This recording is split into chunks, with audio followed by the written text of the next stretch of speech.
Hello everyone, আবারও চলে এসেছি তোমাদের সামনে ছোট্ট একটা মিনি ব্লগ নিয়ে। আজকে মিনি ব্লগে তোমাদের সাথে শেয়ার করব আমাদের বাড়িতে কী এমন ঘটনা ঘটেছিল যে আমাদের বিরিয়ানির বদলে খিচুড়ি খেয়ে থাকতে হলো। পুরো ভিডিওটি দেখো, তাহলেই তোমরা বুঝতে পারবে। আমাদের বাড়িতে বিরিয়ানি বেসিক্যালি ষষ্ঠীর পরের দিনে হয়, কারণ ষষ্ঠীর দিন তো আমাদের দুই বোনের উপোস থাকে। আর দুই জামাই কিন্তু আমাদের ছাড়া কিন্তু ভালো মন্দ খেতে চায় না, তাই ষষ্ঠীর দিনকে পুরো সাদামাটাই রান্না হয়।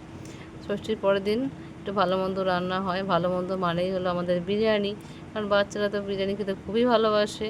সেই যত গরমই পড়ুক, ষষ্ঠীর পরের দিন আমাদের এই বিরিয়ানিটাই হয়। আর ওর সাথে একটু রায়তা হলে তো জাস্ট জমে যায়।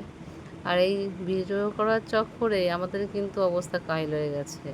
হ্যাঁ, এইসব তো করার আমার একদমই অভ্যাস নেই। দিদি দেখো সব কিছু মশলা দিচ্ছে আর আমি একটু ভিডিও করে দিচ্ছিলাম। আর দিদি ছিল উনুনে ভাত বসানো। আমি ভেবেছি মা ভাত নামাবে, আর মা ভেবেছে আমি ভাত নামাবো। আর এই ভিডিও করার চক্করে আমি তাকাইনি যে ভাতটা গলে গেছে। আর এই করতে গিয়ে আমাদের তো ভাতটা পুরো খিচুড়ি। আর বিরিয়ানির ভাত যদি ঠিকঠাক না করা হয়, তাহলে তো বুঝতেই পারছো বিরিয়ানি কী অবস্থা হবে।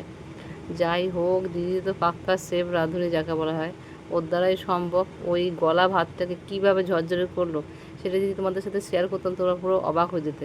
কিন্তু সেই সময় এতটাই খিচিবিচি লেগে গেছিলো যে আমি কিন্তু সেই ভিডিওটা করতে পারিনি, তোমাদের সাথে শেয়ার করতে পারিনি। আর বাচ্চাদের তো বিরিয়ানির গন্ধে শুধু খিদে পেয়ে গেছিলো, কারণ ওইসব করতে গিয়ে অনেকটা লেট হয়ে গেছিলো আমাদের। তাই বাচ্চারা খিদের জ্বালায় পাগল হয়ে গেছে, আর আমরা এই জন্য ভিডিওটা সেভাবে করতে পারিনি। শেষ পর্যন্ত দেখো বিরিয়ানিটা এই অবস্থায় হয়েছে, জাস্ট অসাধারণ হয়েছিল খেতে।